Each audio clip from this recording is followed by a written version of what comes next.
top-class problem solver. The goal of this video is to help us learn to analyze the problem and communicate our solution effectively. An inextensible string of linear mass density 0.030 kilograms per meter is attached at one end to a vibrating motor.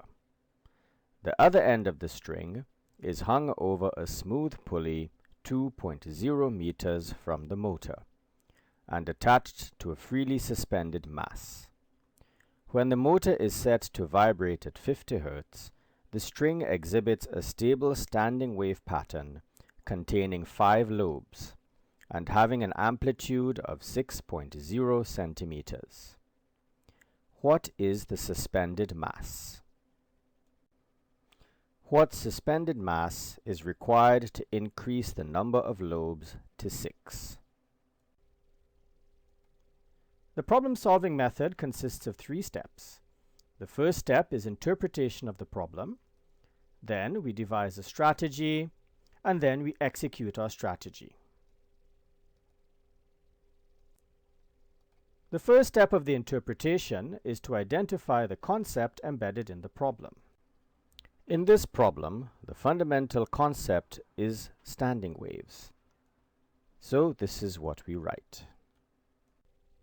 The next step of the interpretation is to create the model and represent the model in a diagram. In this problem, we have an inextensible string attached to a vibrating motor. The string is passed over a smooth pulley and attached to a suspended mass. The string is vibrating such that it has 5 lobes. So in our model, we set up the string, the motor, the pulley, and the mass. We show the string vibrating in its mode of vibration, in which it contains 5 lobes. We also indicate L, the length of the string. The properties of the string that affect the speed of propagation are the linear mass density, mu, and the tension in the string, T. From a little bit of mechanics, we can see that the tension in the string is provided by the suspended mass, and in fact the tension in the string is equal to the weight of the suspended mass. We write down the fundamental properties of the standing wave, which are the frequency f, the wavelength lambda, and the speed of propagation u, and we write down the fundamental equation relating these 3 parameters. Finally, we indicate that the length of each lobe is equal to 1/2 of the wavelength of the standing wave. The third step of the interpretation is to extract the data carefully from the problem. In the statement of the problem, we see that the linear mass density of the string is 0.030 kilogram per meter. We see that the string is 2.0 meters long. We see that the motor is free to vibrate at 50 Hz.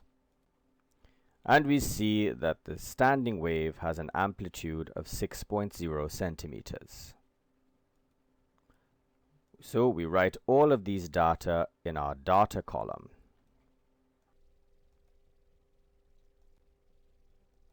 The first step of the strategy is to determine precisely what is required.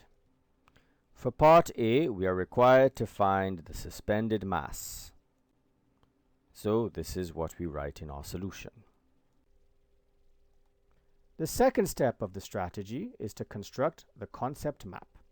The concept map relates the parameters that are given in the problem and the required parameter. The core linkage is among the wave properties u, f, and lambda. The speed of propagation depends on the parameters of the string, specifically on mu, the linear mass density, and T, the tension.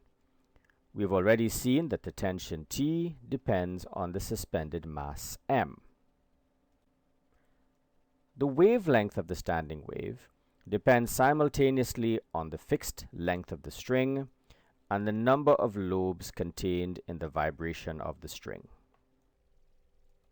The third step of the strategy is to create an action plan based on the concept map.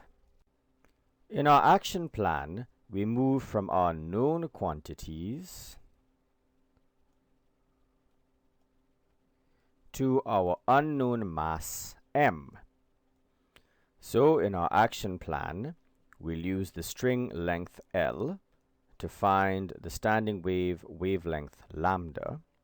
We'll then use lambda to find the speed of propagation u.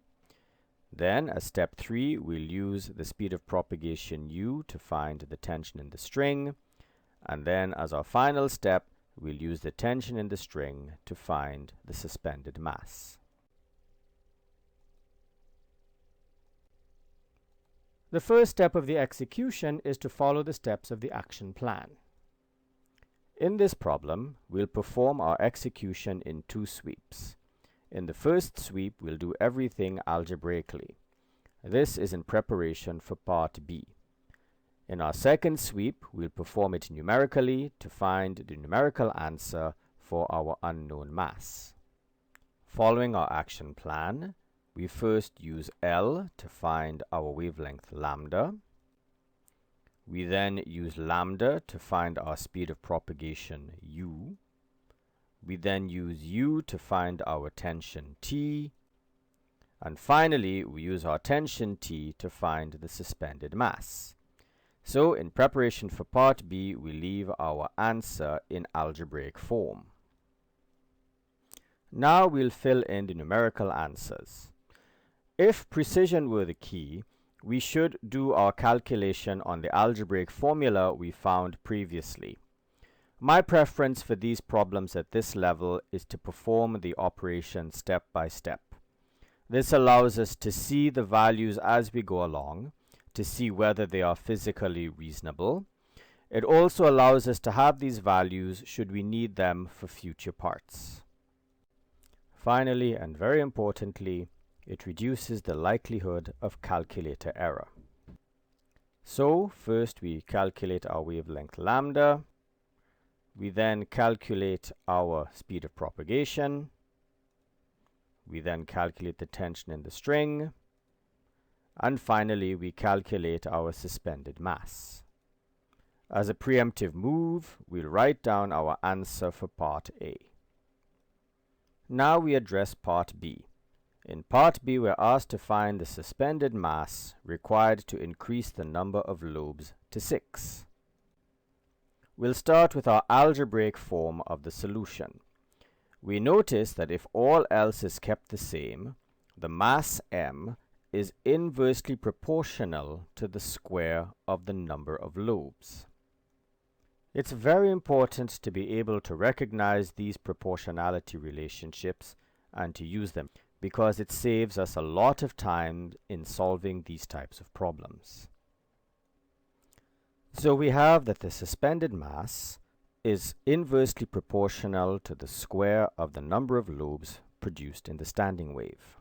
That is to say that if I think of my first condition as condition 1, where the mass m1 gives a number of lobes n1, and my second new condition is condition number 2, in which my mass m2 gives my number of lobes n2, then the condition that the mass is inversely proportional to the square of the number of lobes will tell me that m2 divided by m1 is equal to n1 squared over n2 squared. Notice the inversion of conditions. That is that m2 over m1 is equal to n1 squared over n2 squared. That, of course, is because of the inverse proportionality. We then rewrite this equation to isolate our unknown m2 and then substitute for the values of m1, n1, and n2. We obtain the following value for m2. Once more, as a preemptive move, we write down the answer for part B.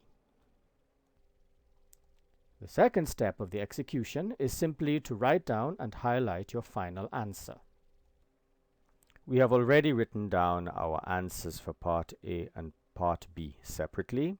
You may also, if you so choose, write them down together at the end of the problem solution.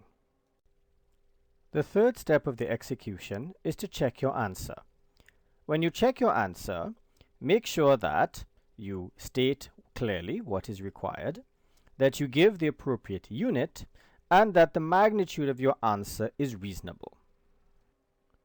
So for Part A, we are required to find the suspended mass m, and this is what we've obtained. For Part B, we're required to find the new suspended mass for a new number of lobes. The unit of the mass in both cases is in kilograms. If we haven't done so already, let us now check the numerical solutions that we found. We see that the wavelength of 0.80 meters corresponds to 2 lobes of our string in our original diagram. Finally, when we look at Part B, we see that the mass that we get for Part B is of the same order of magnitude as the mass we get for Part A. We also notice that because of the inverse proportionality that we obtain between the mass and the number of lobes, in order to obtain a larger number of lobes, we actually need a lower mass than in Part A. Here once more are the 3 steps of our problem-solving method.